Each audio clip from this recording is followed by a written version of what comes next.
Très bien, plongeons dans les chapitres 11 et 12 du premier livre de Samuel, deux moments puissants dans l'histoire d'Israël.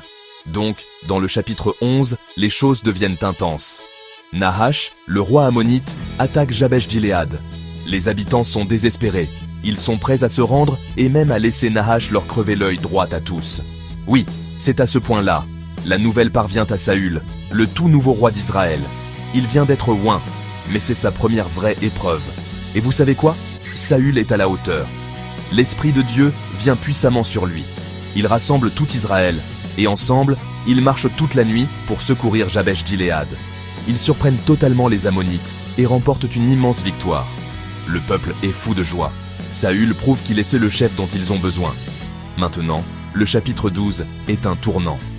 Samuel, le prophète, rassemble tout le monde.